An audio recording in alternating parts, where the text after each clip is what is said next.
नमस्कार मेरे प्यारे दोस्तों, स्वागत करता हूं आप सभी का आपके अपने YouTube चैनल पर।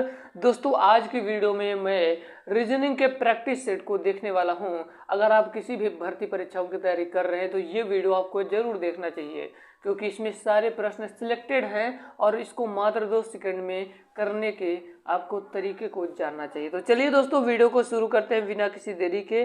जिन जिन मेरे विद्यार्थियों को कुछ भी नहीं आता रीजनिंग में, तो मैं पूरा रीजनिंग आपको सिखा दूंगा। बस मेरे साथ आप कंटिन्यू जुड़े रहिए और प्रैक्टिस को देखते रहिए। देखिए दोस्तों, पहला प्रश्न आपकी स्क्रीन के सामने है। निम्नलिखित प्रश्न में संबंधित संख्या को चुनना है। 23 से 125 कर दिया है तो 51 से क्या होगा। सबसे पहले आपके माइंड में एक चीज आ जाना चाहिए, तो जो 125 है ये किसका क्यूब है, तो याद रखिएगा 5 का क्यूब 125 होता है ना।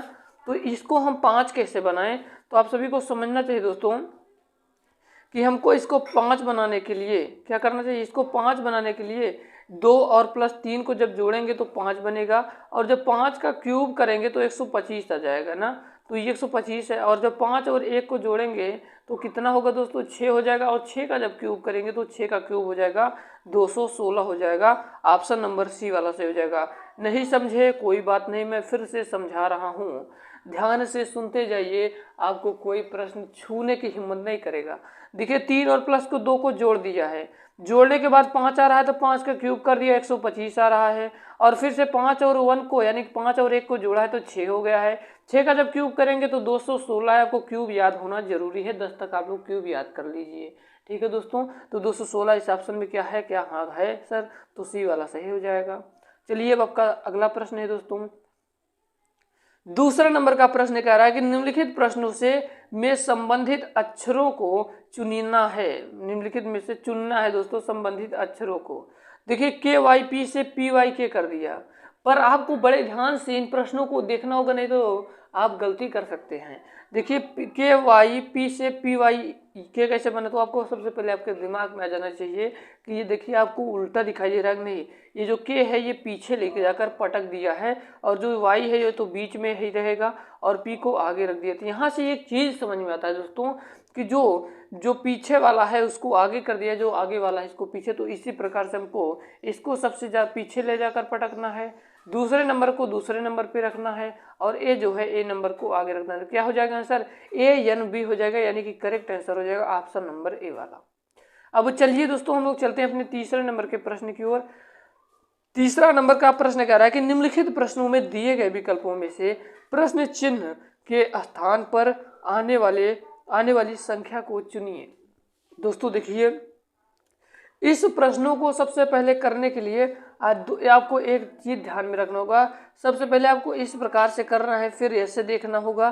तो चलिए हम लोग शुरू करते हैं दोस्तों। आपको देखिए पहली बात तो 7 और 3 से यार 64 हो जा रहा है, ऐसे कैसे हो जा रहा है यहाँ पर। तो हम लोग कुछ दिमाग लगाते हैं दोस्तों, यहाँ पर हमको दिमाग लगाने के, हमको घबराना नहीं है, हमको दिमाग लगाना है। देखिए आपके दिमाग में आ रहा होगा कि जब हम 7 को सर जब हम 3 को माइनस कर देंगे, 7 से जब 3 को घटाएंगे तो 4 आ जाएगा। बिल्कुल सही बात है। जब हम 4 का क्यूब करेंगे तो कितना हो जाएगा, 4 चौक 16 चौका 64 हो जाएगा।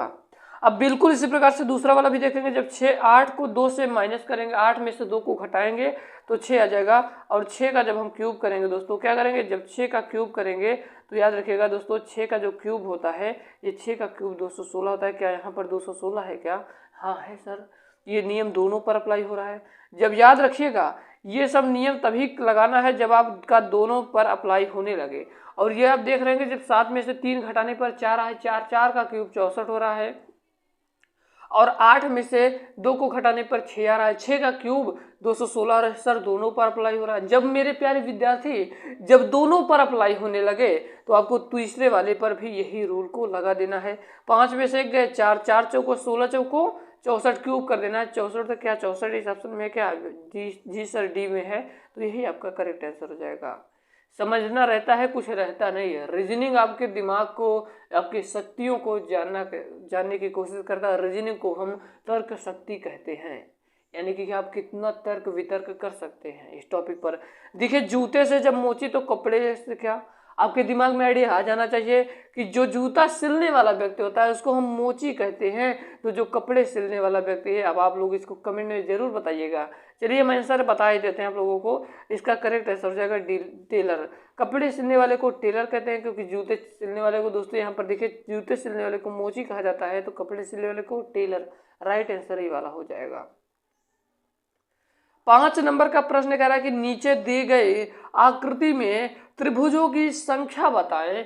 मेरे प्यारे विद्यार्थी, जब चतुर्भुज आकृति में दिया हुआ हो, जब चतुर्भुज आकृति में दिया हुआ हो और आपसे त्रिभुजों की संख्या पूछा जाए तो आपको याद रखना है इन छोटे छोटे खानों को जोड़कर उसमें 2 का गुणा कर देते हैं। मेरे बहुत बातों को गौर करिएगा।